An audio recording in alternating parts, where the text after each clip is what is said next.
Welcome back to কথা education. আজকে আমি তোমাদেরকে অষ্টম শ্রেণীর অঙ্কের সময় ও কার্যের অঙ্ক শিখিয়ে দেব। এই অঙ্ক শেখার আগে, সময় কার্যের অঙ্ক শেখার আগে আমাদের বেশ কিছু জিনিস শিখতে হবে বা বেশ কিছু জিনিস জানতে হবে। তাহলে সেগুলো আগে শিখে নিই।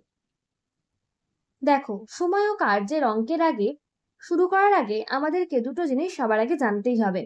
একটা সরল অনুপাত আর একটা ব্যস্ত অনুপাত। এই সরল অনুপাত আর ব্যস্ত অনুপাত কি আমরা দেখে নিই। দেখো, তোমাদের বইতে যে প্রথম অঙ্কটা আছে সেটা দিয়ে প্রথমে বুঝিয়ে দিচ্ছি। দেখো, এখানে কি বলেছে, শান্তিপুরের মনসুরদের তাঁত কারখানায় 18টি তাঁত আছে, কিন্তু গত সপ্তাহে 3টি তাঁত বন্ধ ছিল। তাই গত সপ্তাহে 165টি ধুতি শাড়ি বোনা হয়েছে। এই সপ্তাহে সবগুলি তাঁত চালু আছে।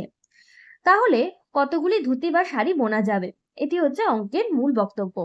তাহলে দেখো, 3টি তাঁত বন্ধ ছিল, তাহলে ভালো ছিল কতগুলি তাঁত? 15টি তাঁত। এই যে 15টি তাঁত ভালো ছিল, এই 15টি তাঁত কতগুলি ধুতি বা শাড়ি বুনতে পেরেছিল? 165টি। এবার যদি আমরা তাঁতের সংখ্যা বাড়িয়ে দিই, অর্থাৎ 15টি থেকে 18টি করে দিই, তাহলে কতগুলো শাড়ি বুনতে পারবে? তার মানে যখন আমরা তাঁতের সংখ্যা বাড়িয়ে দেব, তখন নিশ্চয়ই শাড়ির সংখ্যাও বেড়ে যাবে।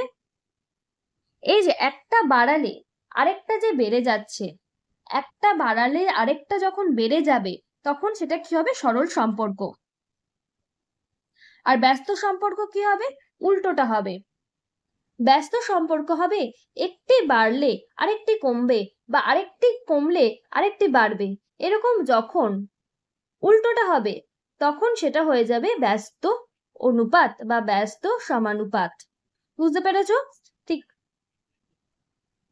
দেখো, আমি তোমাদেরকে অ্যারো দিয়ে বুঝিয়ে দিয়েছি। একটি বৃদ্ধি পেলে আরেকটিও বৃদ্ধি পাবে, আরেকটি কমলে আর অন্য একটি যদি কমে, অপোজিটটাও কমবে। তাহলে সেটা হবে সরল অনুপাত বা সরল সম্পর্ক। আর ব্যস্ত অনুপাত কি হবে? একটি বাড়লে একটি কমবে, একটি কমলে আরেকটি বাড়বে, তাহলে সেটা হবে ব্যস্ত অনুপাত। এবার তাহলে আমরা প্রথম অঙ্কটা ভালো করে একবার বুঝে নিই। দেখো, প্রথমটা তোমাদের পুরোটাই করে দেওয়া রয়েছে, কিন্তু এই অঙ্কটা দিয়েই পরের অঙ্কগুলো রয়েছে, তাই প্রথমটা আমি একবার তোমাদেরকে বুঝিয়ে দিচ্ছি। দেখো, এখানে কি কি বলা ছিল, যে 18টি তাঁতের মধ্যে কিছু তাঁত খারাপ ছিল, সপ্তাহ বলে দিয়েছিল, একটি সপ্তাহ। তাহলে প্রথমে আমাদেরকে যা যা বলে দিয়েছে আমাদেরকে সেগুলো লিখে নিতে হবে। কি কি বলছে? শান্তিপুরের মনসুরদের তাঁত কারখানায় 18টি তাঁত আছে, কিন্তু গত সপ্তাহ মানে এক সপ্তাহ কত দিনে হয়? 7 দিনে হয়।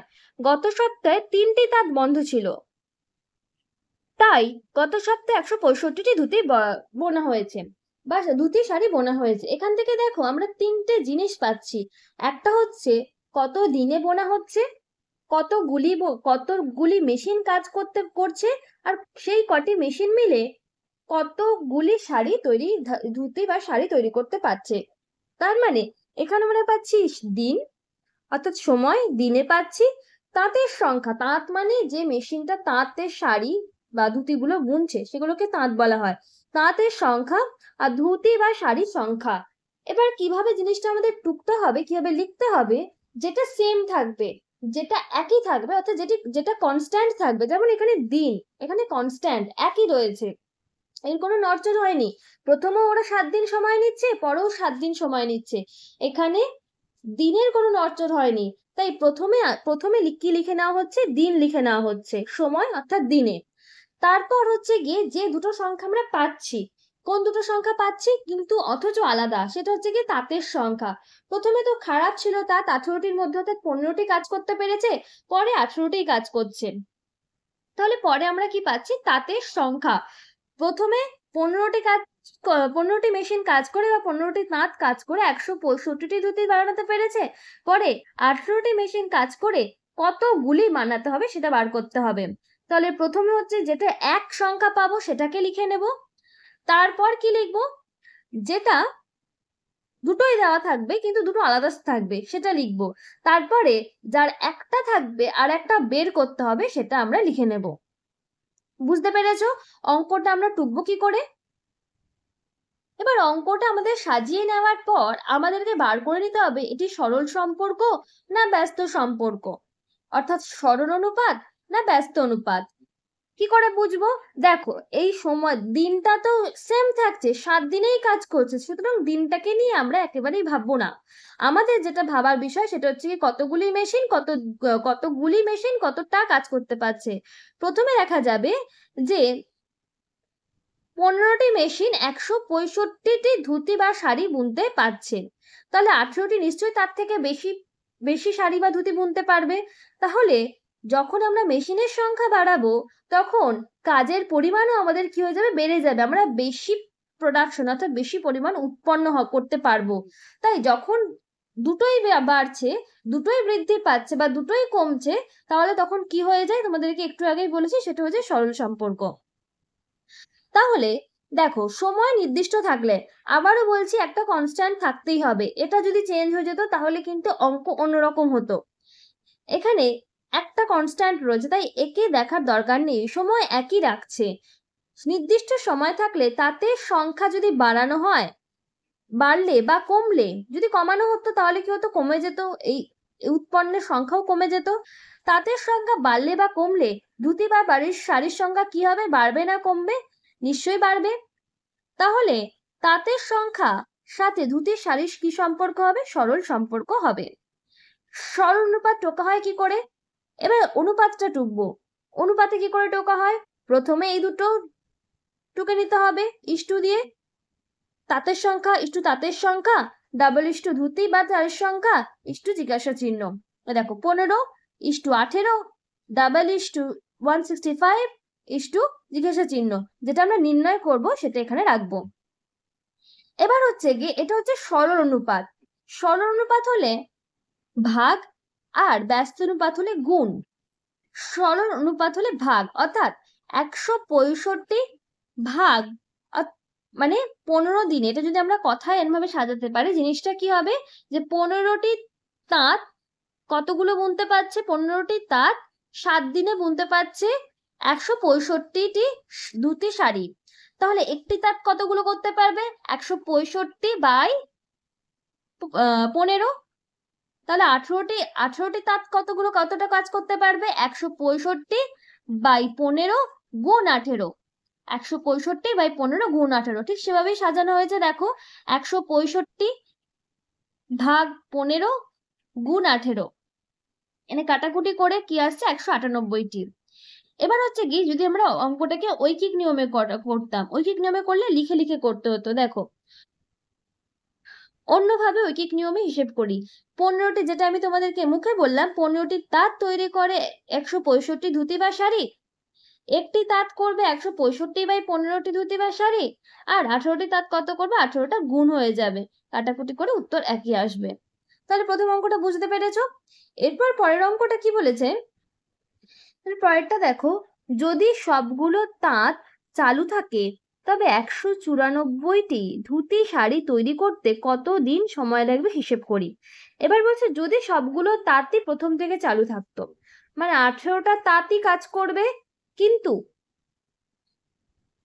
198টি ধুতি তৈরি করতে কদিন লেগেছিল, আমাদের প্রথমেই বলা ছিল 7 দিনে কাজ করছিল, 7 দিন। এবার হচ্ছে 18টি তাঁত কাজ করবে, কিন্তু শাড়ি বা ধুতি বুনতে হবে বেশি বেশি বুনতে হবে, 594টি বুনতে হবে। তাহলে ওই 18টি তাতে যদি 198টি শাড়ি ধুতি বুনতে 7 দিন সময় লাগে, তাহলে 18টি তাঁতেরই 394টি ধুতি বা শাড়ি বুনতে নিশ্চয়ই তার থেকে বেশি সময় লাগবে, নিশ্চয়ই তার থেকে বেশি সময় লাগবে। তাহলে এক্ষেত্রে আমরা যদি দেখি যে যদি আমরা মেশিন এক রাখি, অর্থাৎ তাঁত একই পরিমাণ রাখি, ধুতি শাড়ির সংখ্যা বাড়াই, তাহলে সময়ও বাড়বে, তাহলে সময় বাড়বে, বৃদ্ধি পাবে, অর্থাৎ একটা বাড়লে আরেকটাও বৃদ্ধি পাচ্ছে। তাহলে এক্ষেত্রে এই সম্পর্কটা কি হবে, সরল সম্পর্ক হবে। তাহলে আগের বার বললাম সরল সম্পর্ক হলে কি হয়, ভাগ হয়, তাহলে সেরকম ভাগ হবে।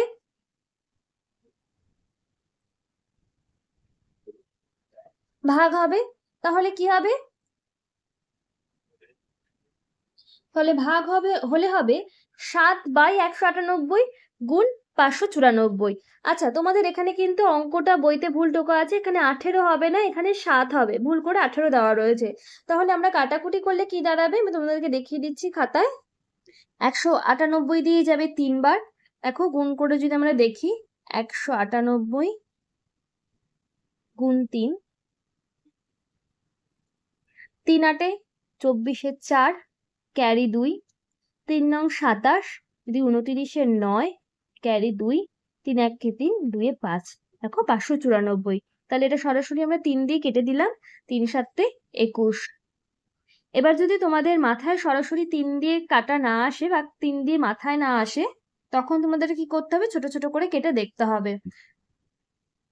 কাটাকুটি করার সময় কিছু জিনিস মাথায় রাখবে। যখন দেখবে কোনো সংখ্যার শেষে জোড় সংখ্যা আছে, তখন জানবে সেটা কিছু দিয়ে যাক কি না যাক, সেটা 2 দিয়ে অবশ্যই যাবে। তখন সেটা 2 দিয়ে অবশ্যই যাবে। তখন তোমরা যখন সরাসরি যদি মাথায় না আনতে পারো বা বুঝতে না পারো যে কি দিয়ে যাবে, তখন 2 দিয়ে ছোট ছোট করে কেটে তোমরা দেখতে পারো। এরকম অনেকটা। তোমাদেরকে আমি একটু দেখিয়ে দিচ্ছি, দেখে নাও। এটাকে যদি আমরা 2 দিয়ে কাটি কি হবে, 9 দুগুণি 18, 9 দুগুণি 18। ওপরটা যদি 2 দিয়ে কাটি কি হবে, 2 দুগুণি 4, 1 9, 9 দুগুণি 18, 1 4, 7 দুগুণি 14। এবার 3 দিয়ে কাটা যাবে, দেখো এটা 33, 3 তিরিক্ষে 9, 3 তিরিক্ষে 9, 33 হবে। এটাও 3 দিয়ে যাবে। দেখো শেষে যখন 7 আর এখানে 9, অর্থাৎ দুটোই বিজোড় সংখ্যা, তখন আর 2 দিয়ে যাবে না। তার মানে 2 দিয়ে যাবে না যখন, এই সংখ্যাটাকে দেখেই বোঝা যায় এটা 3 দিয়ে যাবে। তার মানে ওপরটাও আমরা 3 দিয়ে করে দেখতে পারি।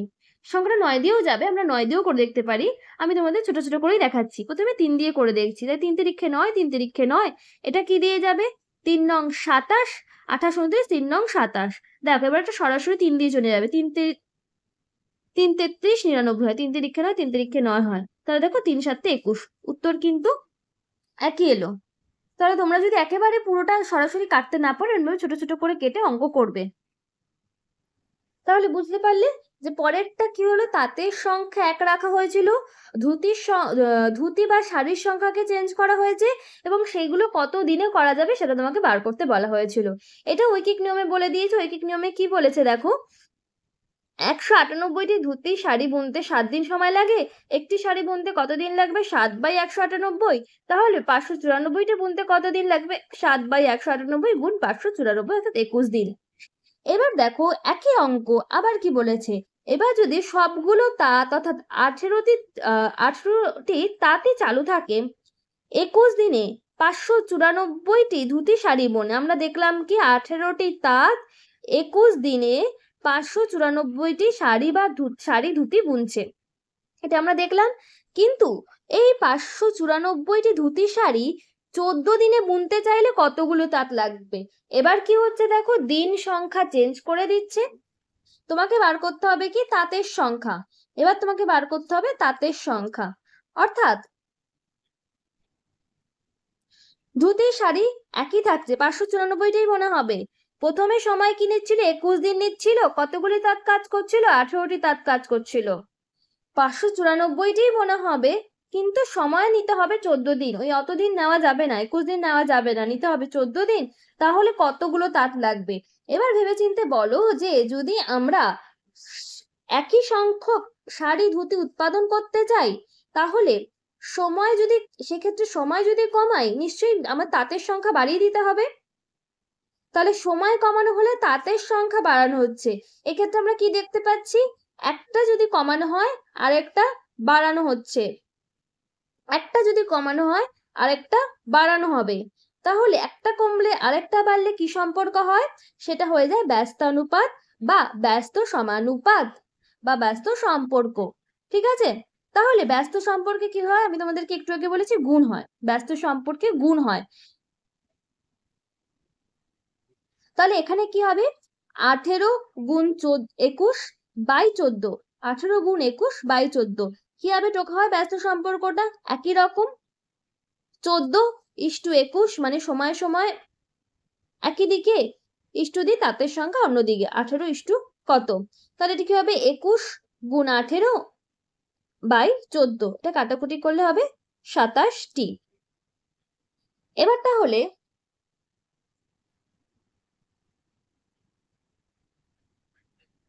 তাহলে কতগুলো তাঁত আমার বেশি লাগবে?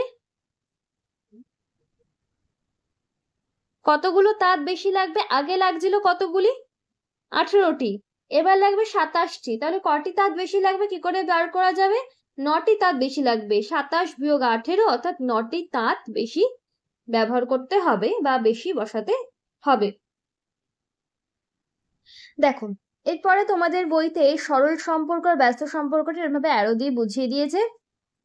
এরপরে যে অঙ্কটা, সে অঙ্কটা করাই রয়েছে, কিন্তু তোমাকে যেটা বার করতে বলেছে যে এটা কি সম্পর্ক হয়েছে, সেই সম্পর্ক তোমাকে বুঝে লিখতে বলেছে, আর কিছু এখানে করতে দেয়নি। তাহলে তার কি বলেছে, আমাদের পাড়ার মনোজের গ্রিল তৈরির কারখানায় 15 দিনে 3টি গ্রিল তৈরি হয়। এরকম 8টি এরকম লোহার গ্রিল তৈরি করতে কতদিন সময় লাগবে হিসেব করে লিখি। তাহলে যেটা বলে দিয়েছে সেটা আমরা প্রথমে লিখে নেব। কোনটা বলে দিয়েছে এখানে, যে কতগুলো অর্থাৎ লোহার গ্রিলের সংখ্যা বলে দিয়েছে। 3টে তৈরি করতে লাগে 15 দিন, তাহলে 8টি তৈরি করতে কতদিন লাগবে? ঐকিক নিয়মে করেছে, দেখো 3টি লোহার গ্রিল তৈরি করতে লাগে 15 দিন। একটি করতে কতদিন লাগবে? 15/3। আর 8টি লোহার গ্রিল তৈরি করতে কতদিন লাগবে? 15/3 গুণ 8। তাহলে যখন 8টা করবো নিশ্চয়ই আমার সময় বেশি লাগবে। তাহলে এখানে কি লিখবো? লোহার গ্রিল আর সময়ের মধ্যে, অর্থাৎ লোহার গ্রিলের সংখ্যা বাড়ালে সময়ও কি হবে? বাড়বে। তাই এখানে লোহার গ্রিল আর সময়ের মধ্যে সরল সম্পর্ক। আর ইস্টুটা এখানে কিভাবে লিখবো আমরা, যখন আমরা সাজাবো সমানুপাতটা, যখন সাজাবো কিভাবে লিখবো? 3:8 15 জিজ্ঞাসা চিহ্ন, এরকম ভাবে আমরা সমানুপাতটা সাজাবো। এর পরের অনেকগুলো অঙ্ক তোমাদের করে দেওয়া রয়েছে, সেগুলো একবার নিজেরা দেখো, বুঝতে না পারলে কমেন্টে জানিও, আমি করিয়ে দেব। এখন যেটা করে দেওয়া নেই সেটা থেকে আমরা দেখা শুরু করি। 17-1 দেখো কি বলেছে, বহরমপুরের সমবায় কৃষি খামারের 30 জন সদস্য 5 দিনে মাঠের অর্ধেক ধান কেটেছেন, কিন্তু হঠাৎই অসুস্থ হয়ে পড়ায় পরের দিন 5 জন সদস্য কাজ করতে পারছেন না। বাকি ধান কাটতে কতদিন সময় লাগবে সমানুপাতে হিসেব করি ও সম্পর্ক খুঁজি। দেখো তাহলে কি বলছে, 30 জন লোক 5 দিনে মাঠের অর্ধেক ধান কেটেছে। তাহলে আমরা যদি মাঠটাকে গোটা ধরি, তার অর্ধেক কাজ হয়ে গেছে, অর্ধেকটা বাকি আছে, মানে একই পরিমাণ কাজ বাকি রয়েছে। তাহলে আমরা বুঝতেই পারছি কাজটা একই থাকছে, কাজের কোনো পরিবর্তন হচ্ছে না। তো 30 জন কাজ করছিল, 5 দিনে অর্ধেক কাজ করে ফেলতে পেরেছে, কিন্তু 5 জন অসুস্থ হয়ে যায়। 5 জন অসুস্থ হয়ে গেছে মানে 30 থেকে 5 জন কমে যাবে, 25 জন কাজ করবে। এই 25 জন তাহলে ধান কাটতে কতটা সময় নেবে সেটা আমাদের বের করতে হবে। তাহলে আমাদের প্রথমে লিখে নিতে হবে গণিতের ভাষায় সমস্যাটি হলো। এবার লিখতে হবে আমাদের যে যে জিনিসগুলো দিয়েছে। প্রথমে কি দিয়েছে? সদস্য সংখ্যা, অর্থাৎ জনে দিয়েছে। কি লিখবো? সদস্য সংখ্যা। কিসে দিয়েছে? জন, মানে ব্র্যাকেটের মধ্যে জন। তারপর দিয়েছে দিন সংখ্যা, বা পরিমাণ, মানে পরিমাণ না, কাজের কতদিনে কাজটা শেষ হবে সেই দিন সংখ্যা। তাহলে প্রথমে কতজন করছে? 30 জন করছে, অর্ধেকটা কাজ 5 দিনে করতে পেরেছে, আর অর্ধেকটা বাকি থাকছে। তাহলে অর্ধেকটা কতজন করবে? 30 বিয়োগ 5 অর্থাৎ 25 জন করবে। কত দিনে করবে আমরা জানি না, বের করতে হবে। তাহলে এখানে দেখা যাক, যদি লোক সংখ্যা কমে দিন সংখ্যা কি হয়ে যাবে? বৃদ্ধি পাবে। তাহলে একটা বাড়লে একটা কমলে আরেকটা যখন বাড়বে সেটা কি সম্পর্ক হয়ে যাবে? ব্যস্ত সম্পর্ক। সেটা ব্যস্তানুপাত বা ব্যস্ত অনুপাত হবে। তাহলে আমাদের কি লিখতে হবে? সদস্য সংখ্যা কমলে দিন সংখ্যা বৃদ্ধি পাবে। সুতরাং সদস্য সংখ্যা ও দিন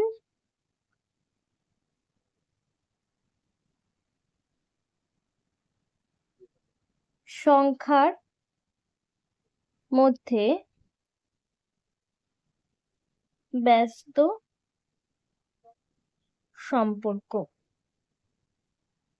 ব্যস্ত সম্পর্ক হলে কি হয়? গুণ হয়। আমরা অনুপাতটা সাজিয়ে নেব।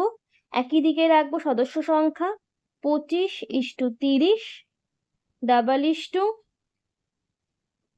5 ইস্টু জিজ্ঞাসা চিহ্ন। তাহলে এখানে কি হবে?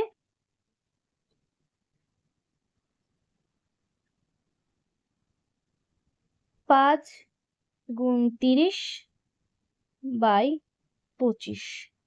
এটা কাটাকুটি যাবে, 5 দিয়ে যাবে, 5 5 25, 5 6 30। উত্তর কত হবে? 6। তাহলে বাকি ধান কাটতে কতদিন সময় লাগবে? 6 দিন সময় লাগবে। বুঝতে পেরেছো অঙ্কটা? আর সম্পর্কটা এখানে কি হবে? ব্যস্ত সম্পর্ক হবে। ঠিক আছে, তাহলে আমরা পরের অঙ্কটাতে চলে আসি। দেখো, পরের অঙ্কটা তোমাদেরকে গল্প তৈরি করতে হবে। গল্প তৈরি করার জন্য কি কি দিয়ে দিয়েছে এখানে? গ্রামবাসীর সংখ্যা দিয়ে দিয়েছে জনে, আর সময় দিয়ে দিয়েছে দিনে। তাহলে গ্রামবাসী 24 জন কোনো একটা কাজ 12 দিনে করছেন, তাহলে 36 জন কতদিন সময় নেবে? তাহলে এরকম যদি গল্প বানানো যেতে পারে যে একটি গ্রামে 24 জন একটি খাল খনন করতে সময় নেয় 12 দিন, তাহলে 36 জন গ্রামবাসী সেই খাল খনন করতে কতদিন সময় নেবে? তোমরা এখানে যে কোনো কাজ দিতে পারো, যে কোনো ভাবে গল্প তৈরি করতে পারো। তাহলে এখানে তার কতদিন সময় লাগবে সমানুপাত হিসেব করে সম্পর্ক খুঁজি। এরকম ভাবে তোমাদেরকে অঙ্কের গল্প লিখতে হবে বা প্রশ্নটা লিখতে হবে। তাহলে প্রশ্নটা আমি মুখে বলে দিলাম, তোমরা লিখো বা তোমরা অন্য রকম ইচ্ছে হলেও লিখতে পারো। আমি অঙ্কটা করিয়ে দিচ্ছি। দেখো, 24 জন করবে 12 দিনে, তাহলে 36 জন কত দিনে করতে পারবে? তাহলে আমরা যদি জন সংখ্যা বাড়িয়ে দিই, দিন সংখ্যা কি হবে? কমবে। তাহলে একটা বৃদ্ধি পেলে আরেকটা কমলে আমাদের কি সম্পর্ক হবে? ব্যস্ত সম্পর্ক। বলতে পারি গ্রামবাসীর সংখ্যা বাড়লে সময় কম লাগবে, অর্থাৎ দিন সংখ্যা কমবে। সেই জন্য গ্রামবাসী সংখ্যা এবং সময়ের মধ্যে ব্যস্ত অনুপাত বা ব্যস্ত সম্পর্ক। বুঝতে পেরেছো? তাহলে এবার দেখি অনুপাতটা আমরা কি করে টুকবো। 36, 24,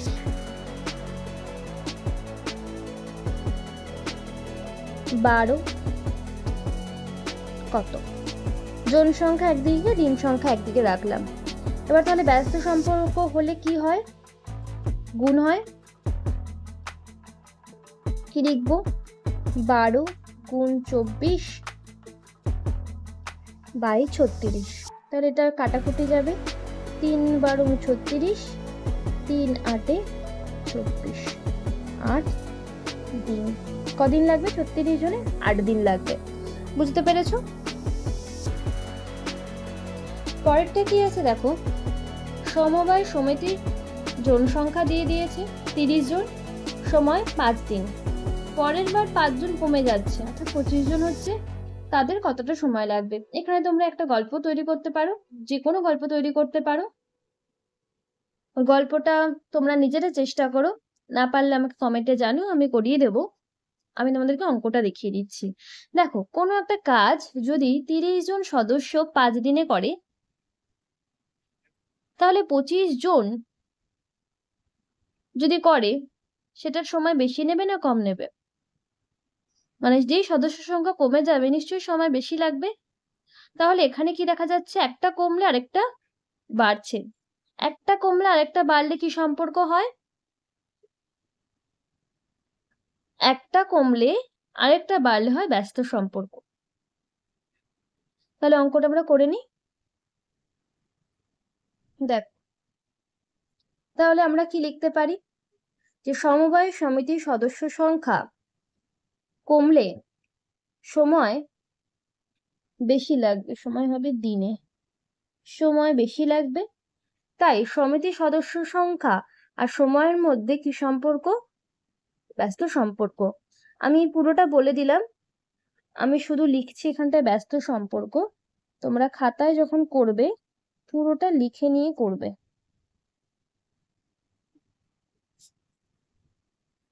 তাহলে যদি আমরা করি ব্যস্ত সম্পর্কে কি হয়, আমরা একদিকে আবার সেই একদিকে থাকবে হচ্ছে গিয়ে সমিতির সংখ্যা, সমিতির সদস্য সংখ্যা, অন্যদিকে থাকবে দিন সংখ্যা। ব্যস্ত সম্পর্কে হয় গুণ। তাহলে এটা কি হবে? 30 গুণ 5 বাই 25, 5 5 25, 5 6 30, কি হবে উত্তর? 6 দিন।